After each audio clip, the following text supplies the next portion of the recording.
প্রধানমন্ত্রী তারেক রহমানের কাজে সন্তুষ্ট কার্যক্রম নিষিদ্ধ আওয়ামী লীগ, খুশি বিরোধী দল জামায়াতে ইসলামী ও জাতীয় নাগরিক পার্টি এনসিপিও। শুনতে একটু অদ্ভুত মনে হলেও সাম্প্রতিক এক জনমত জরিপ কিন্তু এমন তথ্যই দিচ্ছে। বিএনপি সরকারের মেয়াদ যখন দেখতে দেখতে 6 মাস পার করলো, ঠিক সেই মুহূর্তে দেশের রাজনীতির হাওয়া কোন দিকে বইছে তা পরিমাপ করতেই এই জরিপটি পরিচালনা করেছিল ডপলার অপিনিয়ন রিসার্চ। বুধবার রাজধানীর বিডা ভবনে যখন অ্যাপ্রুভাল রেটিং সার্ভে 2026-এর ফল প্রকাশ হচ্ছিল, তখন চোখ আটকে গিয়েছিল একটি বিশেষ পরিসংখ্যানের দিকে। দর্শক জরিপের ফল বলছে, প্রধানমন্ত্রী হিসেবে তারেক রহমানের ব্যক্তিগত জনপ্রিয়তা ও গ্রহণযোগ্যতা বেশ ঊর্ধ্বমুখী। দেশের 66.30% মানুষ মনে করেন তিনি তার দায়িত্ব বেশ ভালোভাবে সামলাচ্ছেন। অবাক করার মতো বিষয় হলো, এই মূল্যায়নে বয়স, লিঙ্গ বা আয়ের কোনো দেয়াল ভাঙেনি। প্রায় সব শ্রেণীতেই তার গ্রহণযোগ্যতা সমান। আরও বেশি চমকপ্রদ তথ্য হলো, কেবল নিজেদের দলীয় কর্মী সমর্থক নয়, বিরোধী পক্ষ থেকেও তিনি ভালো সাড়া পেয়েছেন। জাতীয় সংসদে বিরোধী দলের ভূমিকায় থাকা জামায়াতে ইসলামের 65.50% এবং নতুন শক্তি হিসেবে উঠে আসা জাতীয় নাগরিক পার্টি এনসিপির 65.80% সমর্থক তারেক রহমানের কাজকে ইতিবাচক বলছেন। এমনকি যার রাজনৈতিক কার্যক্রম নিষিদ্ধ, সেই আওয়ামী লীগের সমর্থকদের মধ্যেও 52.50% মানুষ প্রধানমন্ত্রীর কাজে সন্তুষ্টি প্রকাশ করেছেন। তবে সরকারের সামগ্রিক পারফরমেন্সের ক্ষেত্রে সমীকরণটা ঠিক অতটা সরল নয়। প্রধানমন্ত্রীর ব্যক্তি জনপ্রিয়তার সঙ্গে পুরো সরকারের পারফরমেন্সের বেশ একটা ব্যবধান চোখে পড়ে।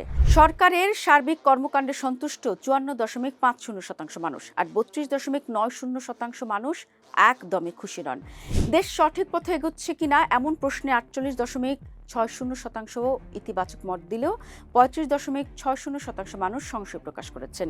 সংসদের বিরোধী নেতাদের ভূমিকা নিয়েও সাধারণ মানুষের প্রতিক্রিয়া জরিপে ফুটে উঠেছে।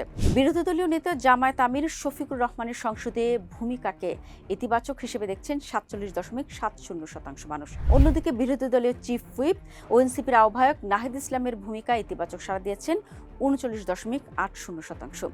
বিশেষ করে 18 থেকে 29 বছর বয়সী তরুণদের মধ্যে নাহিদ ইসলামের প্রতি সমর্থন সবচেয়ে বেশি চোখে পড়েছে। জনমত যাচাই 2025 সালের সেপ্টেম্বরে ইনোভেশন কনসাল্টিংয়ের একটি জরিপে অংশ নেওয়া 10,413 জনের সঙ্গে সম্প্রতি টেলিফোনে যোগাযোগ করা হয়। তাদের মধ্যে 3,443 জন এবার অংশ নেন। দেশের 64 জেলার 489টি ওয়ার্ড ও গ্রামের মানুষের মতামত এতে প্রতিফলিত হয়েছে।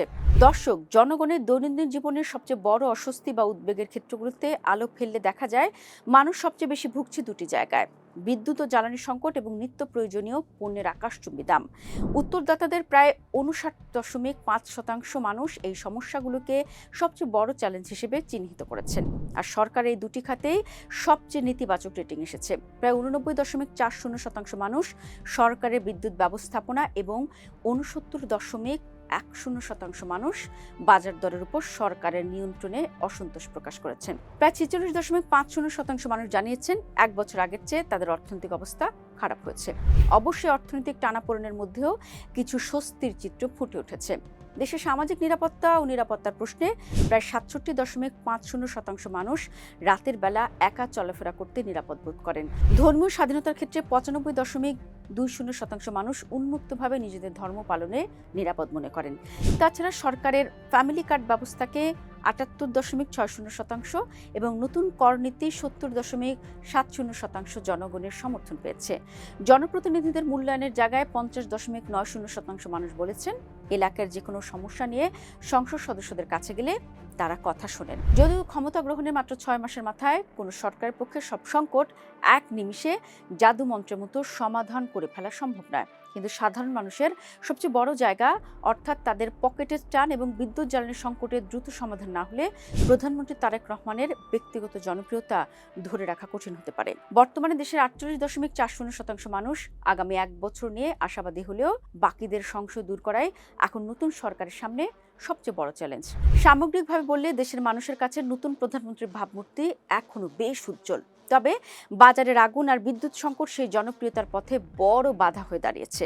আগামীর দিনগুলোতে বাস্তব সমস্যাগুলো সরকার কিভাবে মোকাবেলা করে, সেটাই এখন দেখার বিষয়।